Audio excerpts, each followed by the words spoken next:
tá? Vou botar no chat aqui também, para indicar para os irmãos,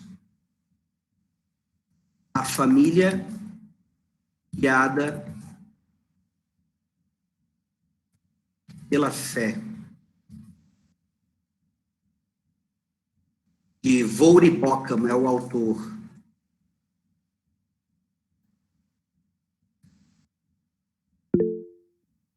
Livro excelente. O subtítulo é Faça o necessário para criar filhos e filhas que andem com Deus. Então, obviamente, a família do pacto tem tudo a ver com essa temática. Em Efésios capítulo 5, eu vou ler dos versículos 15 a 21. E depois fazer uma oração. Efésios 5, de 15 a 21, diz assim: portanto, vede prudentemente como andais, não como nécios, e sim como sábios, remindo o tempo, porque os dias são maus.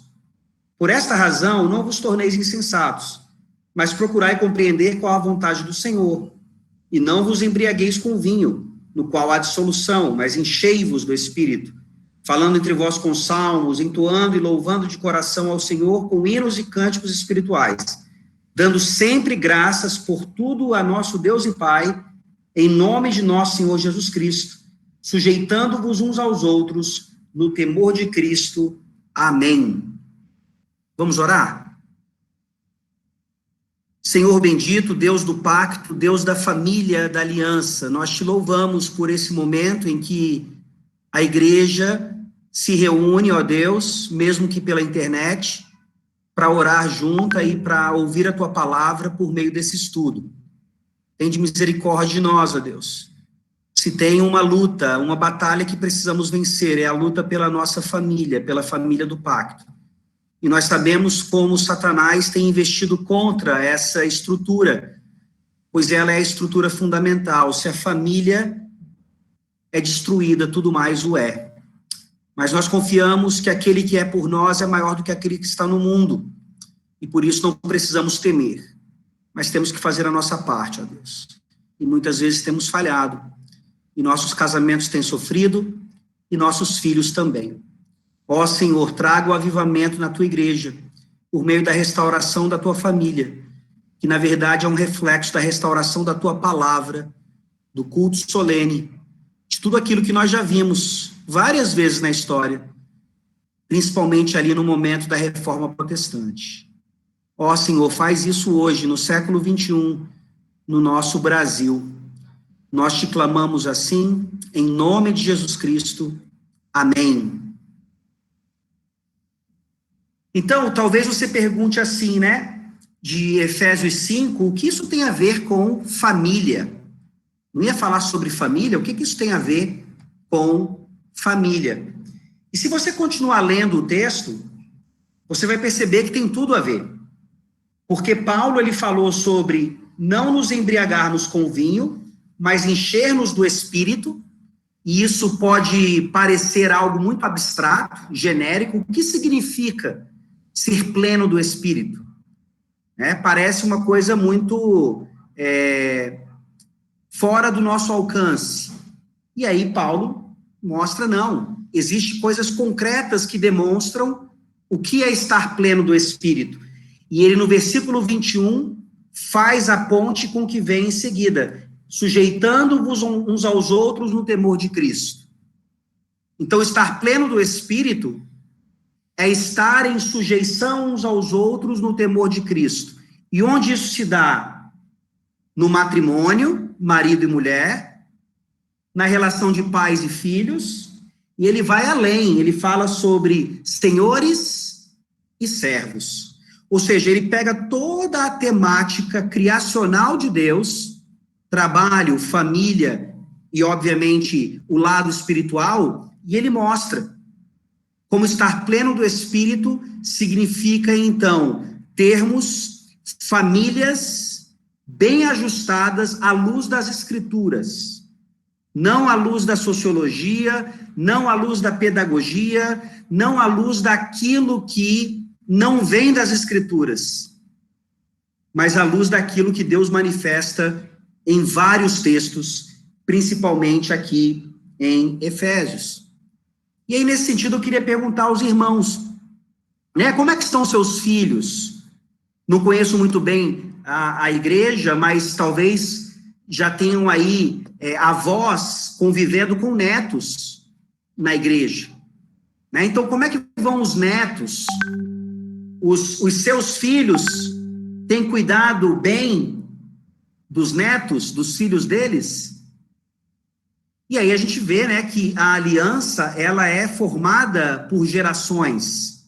Deus fala claramente isso. Ele é o Deus dos pais, dos filhos, e as gerações vão se manifestando, e é claro que essa relação nos mostra aí o cuidado que devemos ter com os nossos filhos.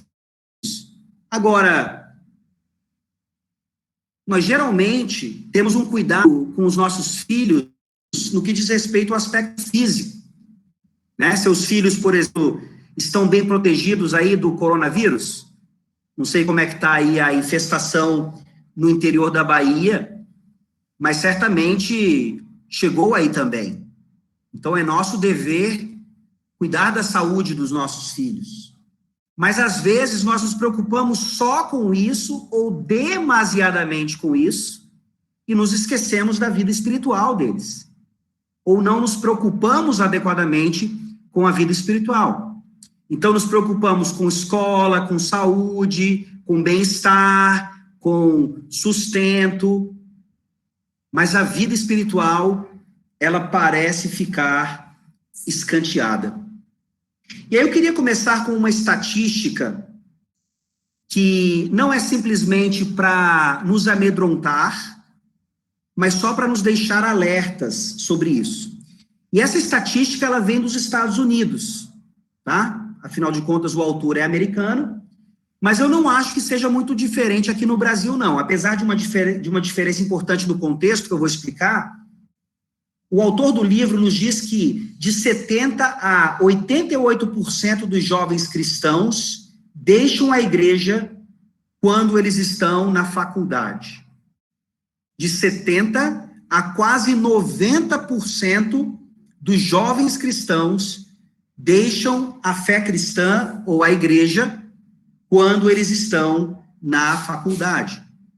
E aí aqui a explicação da diferença no contexto é importante, porque lá nos Estados Unidos, quando o jovem completa 18 anos de idade, sendo homem ou mulher, não interessa, a cultura deles diz assim para aquele jovem: olha, meu filho, te criei, te formei no ensino médio, agora vá-se embora, ou vá para uma faculdade, ou vá arrumar trabalho, mas em casa você não fica.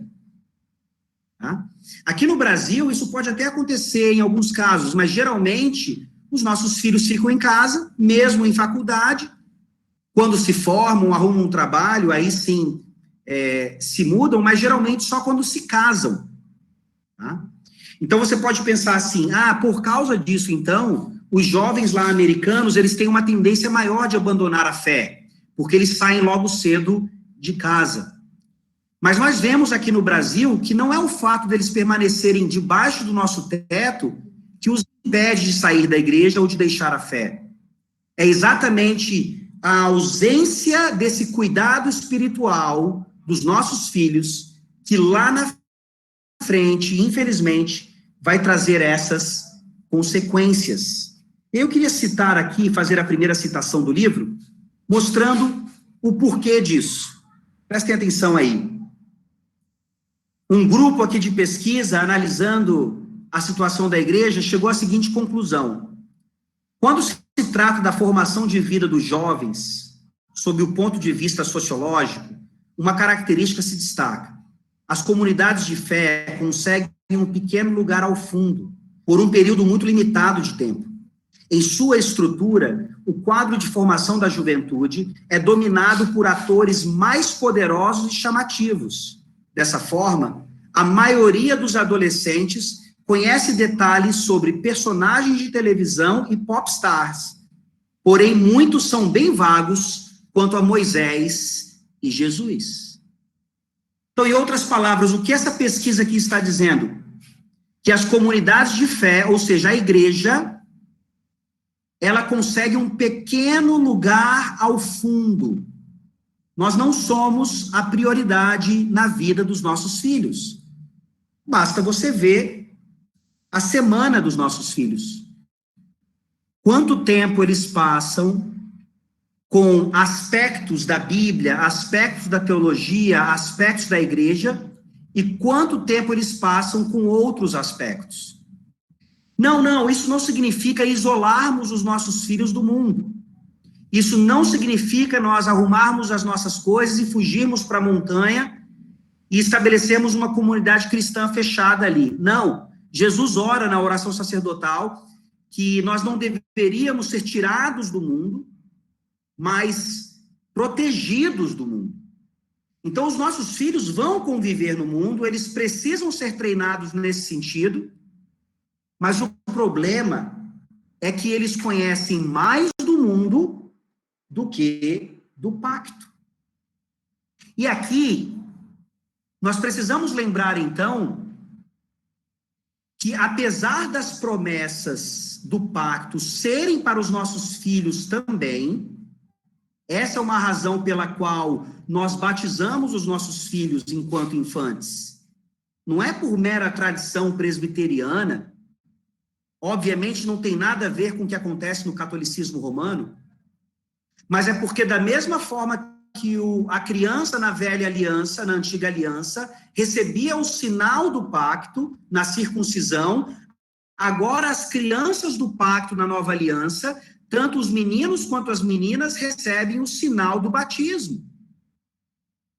Mas nós sabemos que o sinal do batismo, ele não garante a salvação dos nossos filhos. Então nós temos que tomar muito cuidado com essa supervalorização, talvez, do sacramento. O que eu quero dizer com isso? É você superestimar o que o sacramento realmente significa. E nesse sentido, eu queria ler um outro texto, por favor. Vá lá para 1 João, capítulo 2. Lembrem-se que eu falei para vocês dessa estatística de 70% a quase 90% de jovens que cresceram na igreja deixarem a fé quando estão na faculdade. Pelo menos isso nos Estados Unidos. Então, esses jovens, apesar de terem crescido na igreja, eles podem fazer parte desse grupo que João descreve aqui, ó, 1 João 2, versículo 19. João diz assim: eles saíram de nosso meio, entretanto não eram dos nossos, porque se tivessem sido dos nossos, teriam permanecido conosco. Todavia eles se foram para que ficasse manifesto que nenhum deles é dos nossos. Então eu não estou falando isso para nos desencorajar em relação aos nossos filhos, dizendo assim, então eles podem ser não eleitos, inevitavelmente vão sair da igreja, não preciso me preocupar. Não, é exatamente o contrário. A Bíblia diz lá em 1 Coríntios capítulo 7, que os filhos de pelo menos um dos pais crentes, não precisa nem ser os dois, já são considerados santos. Repito, isso não significa que eles sejam necessariamente eleitos, mas eles são santos. E nós trabalhamos com os nossos filhos, então, em relação à santidade deles, e não em relação à possível apostasia deles, ou saída da igreja. Mas a forma como nós temos trabalhado, esse é o ponto, a forma como nós temos nos dedicado à vida espiritual dos nossos filhos, está mais para ajudá-los a deixar a fé do que de treiná-los na santidade que eles precisam manifestar. Então, no meio presbiteriano, acontece muitas vezes, até de forma indireta, inconsciente, uma negligência paternal por presunção espiritual. Há um livro muito interessante também, do pastor Joe Bick, cujo título é Pregando o Evangelho, né? Evangelizando os filhos da aliança. Os filhos da aliança, eles também precisam do Evangelho. Não são apenas os ímpios lá fora, não são apenas aqueles que estão fora da igreja. Por quê? Porque os nossos filhos, eles não precisam de um sacramento para serem salvos, eles precisam de Cristo. O sacramento é uma marca. O sacramento é algo que nos lembra da nossa responsabilidade para treiná-los nessa santidade e de ter esperança de que eles vão sim perseverar, farão sua profissão de fé e lá na frente, mesmo na faculdade ou quando estiverem fora de casa, serão homens e mulheres de Deus, com suas famílias, treinando agora seus filhos, nossos netos e assim por diante. Deixa eu ler outra citação aqui que mostra um pouquinho como há um desequilíbrio na igreja hoje. O autor diz assim: entretanto, se gasto horas lendo a Bíblia, orando e investindo a maior parte do meu tempo ministrando aos outros, enquanto negligencio o meu papel como marido e pai, meu relacionamento com Cristo é desequilibrado, ou pior, não é autêntico. Meus irmãos, é impressionante o número de famílias em que nós encontramos isso aqui. Talvez principalmente em relação às mulheres. Mulheres que são dedicadíssimas à igreja, mas não têm tempo para a família. Homens que são dedicados à evangelização de ímpios, mas que não cuidam de seus filhos biblicamente. Uma coisa não exclui a outra. Não é que as mulheres não devam servir na igreja e os homens não devam evangelizar descrentes, não é isso.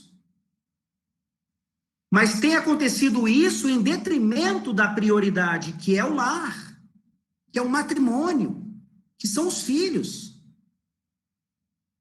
E isso, então, fortifica a igreja. Isso traz uma centralidade adequada para que a igreja faça aquilo que é devido. E é interessante uma característica também que está ligada a esse desequilíbrio na igreja. O pastor Fábio pediu para que eu me apresentasse. E, obviamente, como o tema era a família, eu fiz questão de mostrar, em primeiro lugar, que eu sou marido, pai, e agradeço a Deus por esse privilégio. Mas quando você vai olhar para a apresentação de preletores, autores de livros, coisas do tipo, geralmente fala, né, o cara tem mestrado, tem doutorado e tal, a igreja dele tem tantos membros, enfim, nós olhamos para um currículo mais acadêmico, mais suntuoso, mais influente, e isso, então, traz algum respeito ou respaldo àquela pessoa. Mas você ser marido e pai, sim, mas cadê o diploma? Cadê a especialização? E, mais uma vez, eu não estou dizendo aqui que diplomas sejam errados, que especializações sejam erradas, mestrado, doutorado, não. Eu quero que os irmãos percebam o quanto nós damos valor a essas coisas em detrimento àquelas que são mais importantes. Eu não posso estar falando para vocês aqui numa live simplesmente porque eu tenho conhecimento técnico. Vocês deveriam, na verdade, ter receio de ouvir alguém falando sobre família, sendo que a família dessa pessoa talvez seja um caos. O pastor Fábio conhece a minha família, então ele pode testemunhar que pelo menos a minha não é um caos. Ou a gente finge muito bem, viu, pastor Fábio? Mas, enfim, nós temos nos preocupado com aquilo que o mundo valoriza e não com aquilo que Deus valoriza. Eu quero citar um exemplo aqui, lá em 1 Timóteo capítulo 3. Vamos lá, por favor. 1 Timóteo capítulo 3. Se tem uma coisa importante na vida da igreja, obviamente é a escolha da sua liderança. Pare para pensar como é que a igreja geralmente escolhe seus líderes, principalmente os presbíteros, tá? Não estou falando que isso aconteceu aí, não estou falando que acontece em toda a igreja, estou falando que é uma regra quase geral, ou melhor, é mais regra do que exceção, o que eu vou dizer aqui.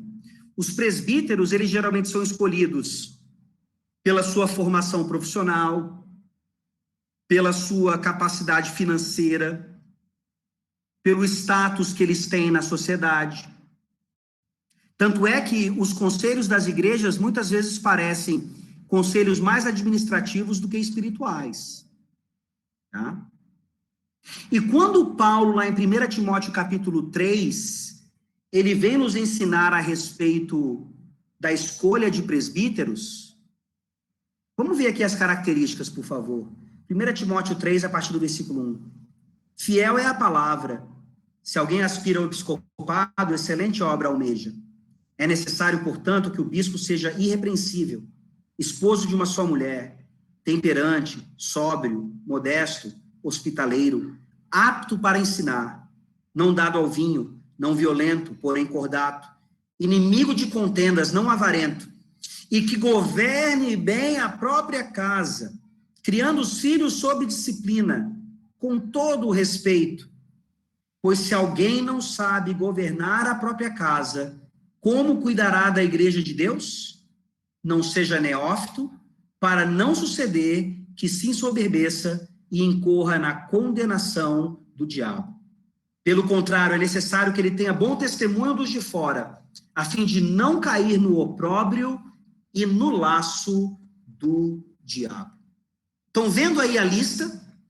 Estão vendo aí qual é o currículo para a escolha de um presbítero? Claramente o currículo aí não diz respeito à formação acadêmica desse homem, diz respeito ao seu caráter. E se tem uma característica fundamental aí desse homem, é que ele governe bem a própria casa. Ou seja, a escolha de um presbítero não diz respeito apenas a ele, mas diz respeito à sua casa também. Isso é importantíssimo. E o fato de nós, então, olharmos para presbíteros, ou para preletores, ou para os próprios pastores das igrejas, de uma forma mais mundana do que bíblica, é um reflexo do que acontece nos nossos lares. E aqui nós vemos 3 características que parecem mais importantes na vida dos nossos filhos do que o crescimento deles na graça. Tá? Pensa comigo aqui sobre isso. A primeira característica aqui, que tem prioridade nas nossas famílias, é que nossos filhos vençam na vida. Vencer na vida. Tá? E isso diz respeito principalmente à educação que eles têm. Nós fazemos sacrifícios enormes, inclusive financeiros, para colocar nossos filhos nas melhores escolas, mesmo que essas escolas sejam escolas seculares, mas que vão garantir os nossos filhos no Enem e nos concursos ou em excelentes carreiras lá na frente. Os nossos filhos não precisam vencer na vida, pelo menos essa não é a prioridade deles.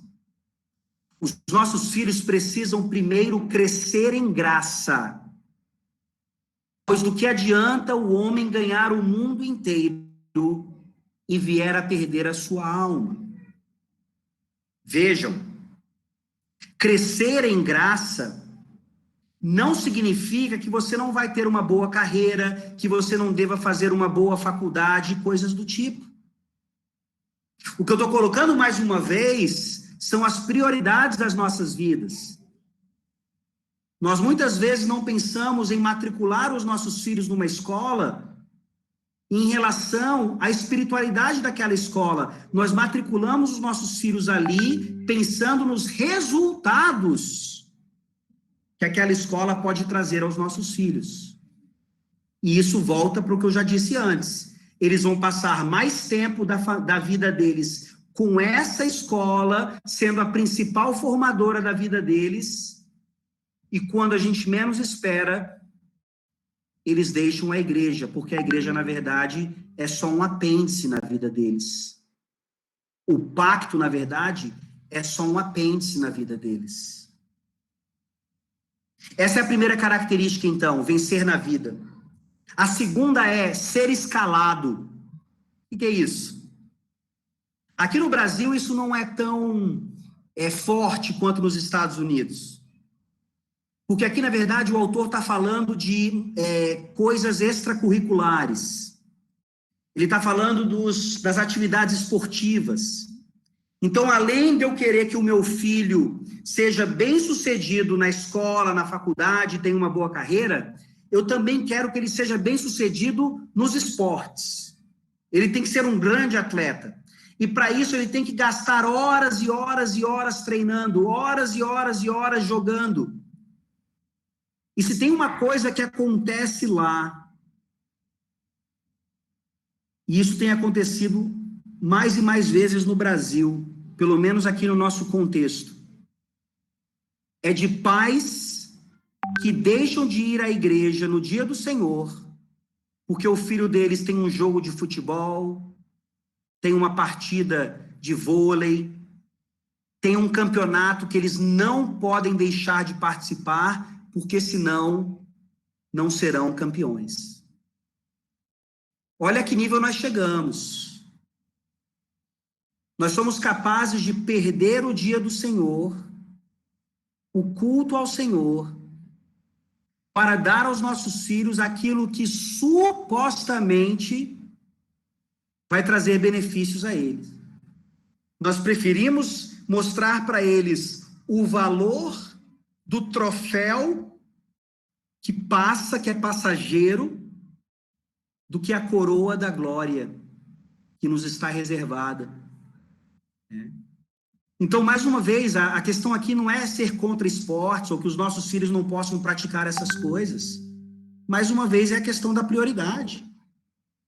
Se o jogo do seu filho, se o treino do seu filho cai no domingo, a escolha é óbvia. Você abre mão daquilo para estar na casa do Senhor com os irmãos, para glorificar a Deus. Essa é a prioridade das famílias do pacto.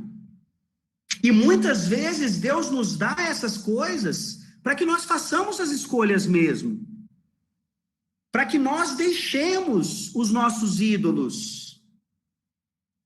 Para que nós mostremos aos nossos filhos o que na verdade é mais importante. Essa é a segunda característica. A primeira foi vencer na vida, a segunda foi ser escalado. E agora a terceira, fechando essa lista aqui, é o que ele chama de fazendo hora. O que é isso? Fazendo hora na questão dos relacionamentos. Ora, os nossos filhos, meninos e meninas, eles devem ser treinados para um dia, quando forem homens e mulheres, se casarem. Essa é o processo natural que Deus estabeleceu no mandato social. E nós temos perdido a batalha enquanto os nossos filhos estão em casa. E nós permitimos que eles tenham o que eu chamo aqui de relacionamentos precoces. Sim, chame do que você quiser, namoro ou outras coisas. E nós, então, somos mais lenientes com isso do que, às vezes, até mesmo pais aí que não são cristãos, mas são tradicionais. E por que é importante nós nos preocuparmos com isso nessa fase da vida? Não é só porque a gente não quer uma gravidez indesejada ou situações emocionais que poderiam ser evitadas, não. É porque esse é o momento de nossos filhos, na solteirice, serem treinados para esse momento maravilhoso que é do matrimônio. Olha, eu não sei se você tem o mesmo testemunho que eu tenho, que minha esposa tem.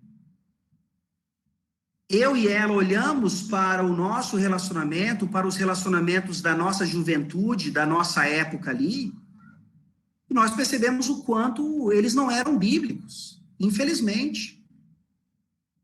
E o quanto eu luto agora para que o relacionamento dos meus filhos seja bíblico. E olha que nós não fizemos coisas absurdas ou tão escandalosas assim. É só que quando nós olhamos para o padrão das Escrituras, nós percebemos que o padrão de Deus para a pureza é muito mais alto do que a gente imagina. E nesse sentido, nós temos uma esperança. Eu falo para os meus filhos toda hora, eu falo, meus filhos, nunca, não teve nenhuma vez que alguém tenha falado conosco sobre isso, enquanto nós crescíamos. E não é algo novo, é só algo que tem sido negligenciado. A Bíblia fala sobre isso o tempo todo. E nós devemos prestar mais atenção, porque, afinal de contas, deixa eu fazer outra citação aqui, essa é muito legal. O autor, de forma bem criativa, ele coloca assim, ó, a não ser que seu filho seja mais sábio que Salomão, mais forte que Sansão, e mais piedoso que Davi, aí ele lembra, todos esses cometeram pecado sexual. Sansão, Salomão e Davi. Se o seu filho não for mais sábio, forte e piedoso que esses homens, eles são suscetíveis ao pecado sexual. E esses relacionamentos prematuros servem como um convite aberto. Meus queridos irmãos, nós precisamos treinar melhor nossos filhos nessas áreas. E eles vão compreender bem, talvez mas lá na frente, o que significa um bom relacionamento pré-nupcial que reflete o pacto. Então, essas 3 prioridades aqui que nós temos dado, elas são prioridades do mundo e não do reino de Deus, e não da família da aliança. E nesse sentido, aqui eu estou caminhando já para o fim, toda a juventude da igreja, e aí nós podemos nos incluir aí, tá? A gente pode incluir pelo menos 2 gerações, a nossa, né? Agora nós somos pais, e os nossos filhos estão crescendo, e alguns aí já têm netos, mas nós podemos incluir essas 2 gerações e perceber que essa falta de treinamento dos filhos, à luz da aliança, ela gera 2 questões muito prejudiciais na igreja. A cultura anti-casamento e a cultura anti-filhos. Ou seja, são casais cristãos que não querem ter filhos, ou pelo menos não muitos filhos, e até mesmo aqueles que são crentes que não querem se casar. principalmente os homens, que têm essa função de cabeça, de ser o provedor, são homens que permanecem na casa dos pais e adiam as responsabilidades de adultos por anos, por causa dessa cultura anti-casamento. E que quando casam, gera uma cultura anti-filhos. E quando nós pensamos bem nisso, claro que essa não é só a razão, mas talvez seja a principal. Por que não queremos nos casar? Por que não queremos tantos filhos? Por causa de dois ídolos, pelo menos dois: Mamon e o conforto. Os dois podem estar ligados, o dinheiro e o conforto que ele pode me trazer.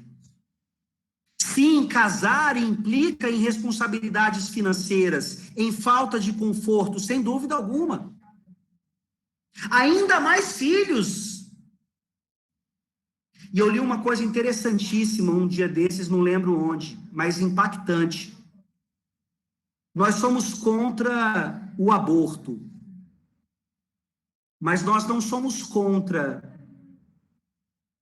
termos poucos filhos.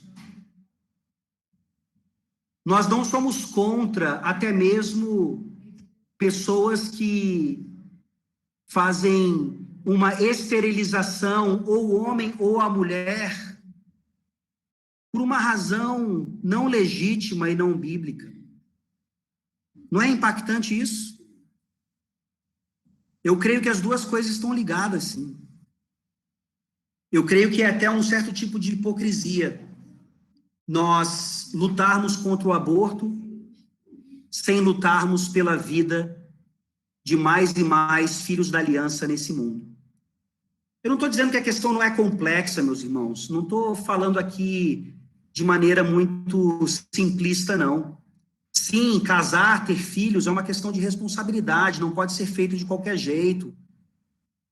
Há implicações de controle de natalidade e outras coisas mais. O que eu estou querendo falar aqui é sobre motivações do coração. E essas coisas, infelizmente, têm sido mais regra na igreja do que exceção. Eu queria terminar dando um testemunho aqui do próprio autor,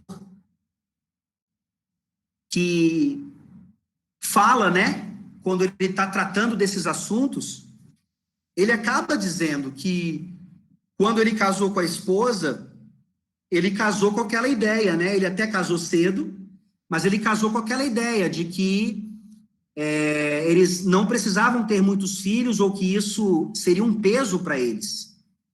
E aí ele teve uma filha, aí depois um filho, ou seja, o famoso casalzinho, pronto, fecha a fábrica.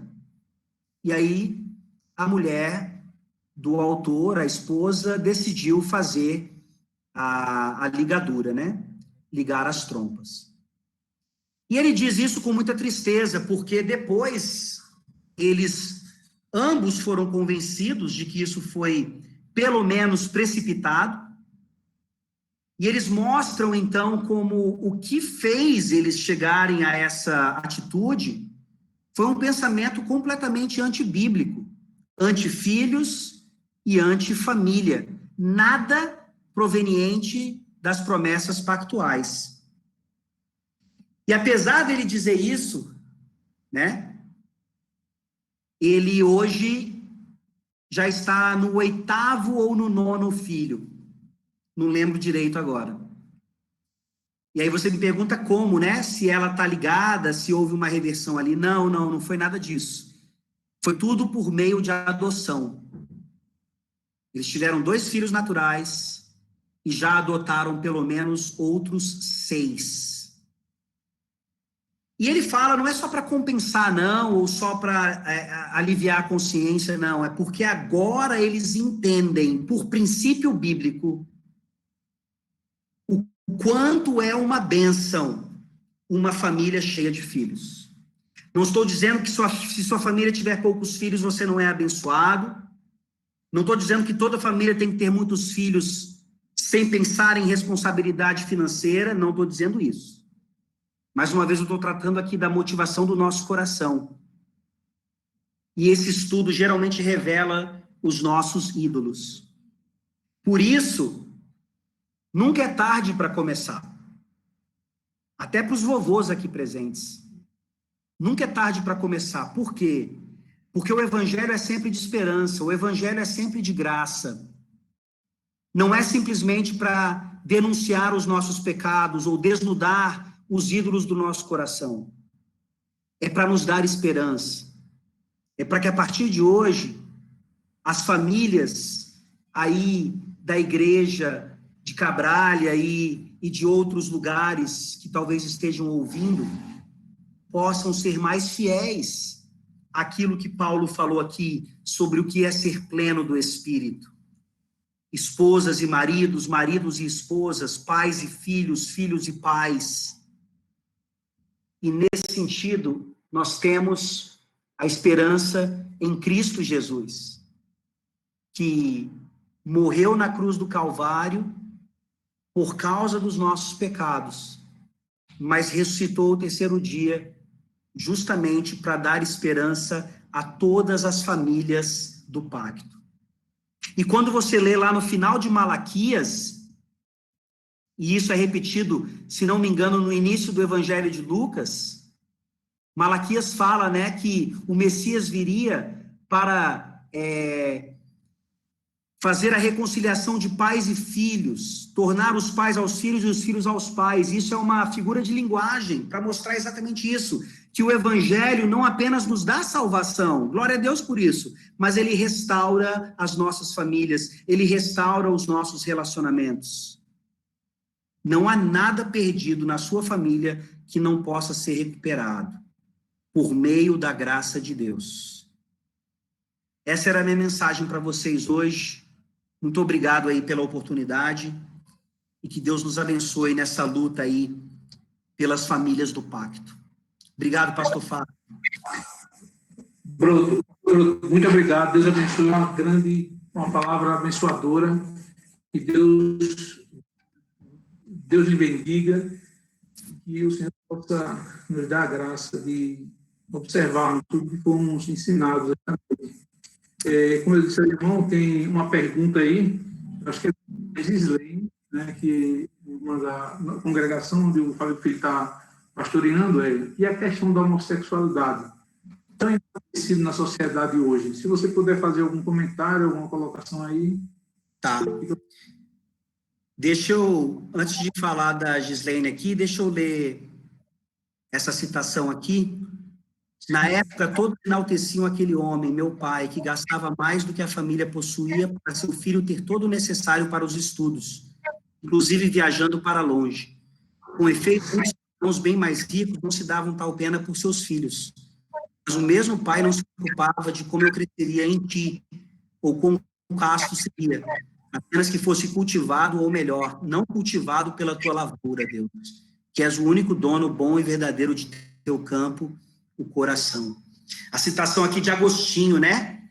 Uma citação fantástica que se encaixa perfeitamente ao caso, tanto em nos mostrar como esse investimento material apenas não é suficiente, pelo contrário, é perigosíssimo, e como Deus teve graça de Agostinho.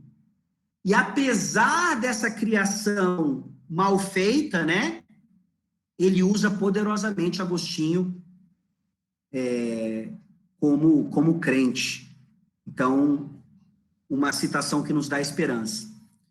E para a Gislaine e para outros aí, a questão da homossexualidade é um reflexo, né, também, desse mundanismo entrando no mundo.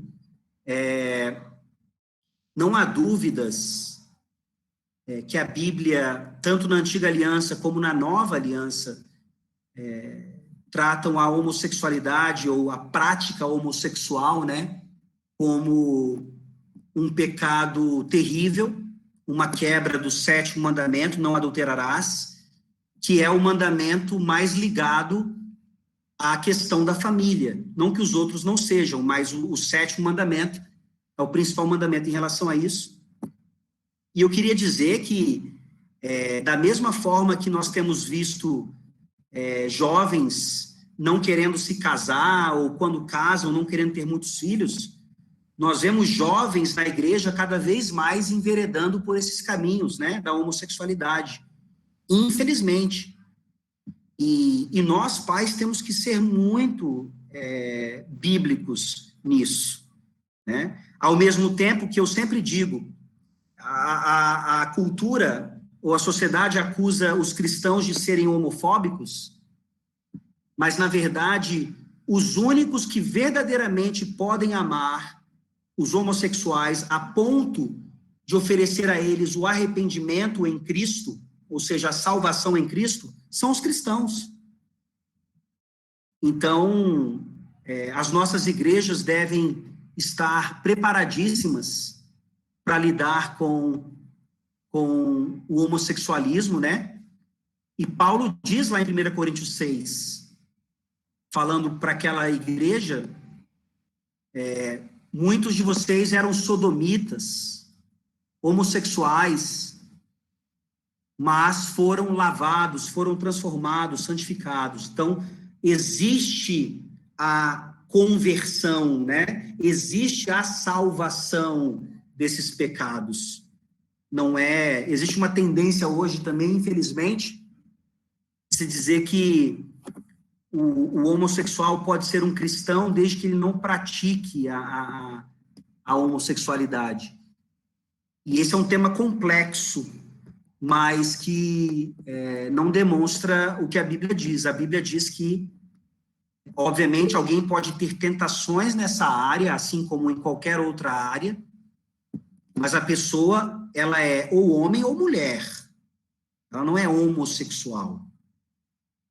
Isso é um princípio que precisa ficar bem evidente, bem claro. Precisamos pregar sobre isso, ensinar sobre isso. Tem literatura boa aí, traduzida já para português nessa área, e isso está mais comum do que a gente pensa no nosso meio, né? Então, temos que estar preparados. Ok. Então, irmãos, mais alguma pergunta para nós sermos breves? O pastor Broto aí está disponibilizando o seu tempo já para conosco. E quero dizer, pastor Broto, é um prazer tê-lo aqui. A gente está esperando aí o quanto antes tê-lo aqui. Legal. Esse friozinho que está aqui, maravilhoso. Maravilha. Aqui está tudo de bom. Aqui já está esfriando um pouquinho também, mas com certeza não chega nem perto daí. Chega não. Aí eu conheço a terrinha aí, esfria, mas já está esquentando de novo por causa das águas quentes aí do mar aí, né, em João Pessoa. Mas aqui é muito bom, esses friozinhos aqui até setembro, e nós queremos tê-lo aqui o quanto antes, né? Com a graça de Deus, tê-lo aqui conosco, e como colocou, né, a filha também abençoada, né, os filhos, a esposa. E agora, para você lembrar um pouquinho, rapaz, de quando estava lá nos Estados Unidos, né, estudando, trabalhando por lá também, um friozinho de lá, você curtiu um friozinho lá bom, né? Ah, sim. Lá, as 4 estações lá são bem marcadas, né? Então, Sim. o verão é bem quente, aí começa a esfriar um pouquinho no outono, o inverno bem frio, e aí depois a primavera vai esquentando de novo. Então, bem gostoso. Então, que o Senhor está lhe abençoando, é uma da sua graça. Os irmãos estão vendo aí nos comentários, uma boa exposição, realmente. Muito obrigado. E, assim, é um prazer tê-lo, e espero ter a oportunidade de nós ouvirmos você também, mais uma vez, sobre outros assuntos aí pertinentes. Dê um abraço aí na sua esposa, né, na Alessandra, dê um abraço aí nos filhos e na igreja também, tá certo? Na igreja. Amém. Tá bom? Que Deus possa abençoando, derramando a sua graça sobre você. Muito obrigado, forte abraço, meu irmão. Então, breve estaremos aí, né? Em breve estaremos aí, Então, vamos nos ver aí, com a graça de Deus. Tá bom, meu? Obrigado, pastor Fábio. Obrigado, irmãos. Abraço, Deus abençoe. Está certo a nós. Gente, Deus abençoe. Amém.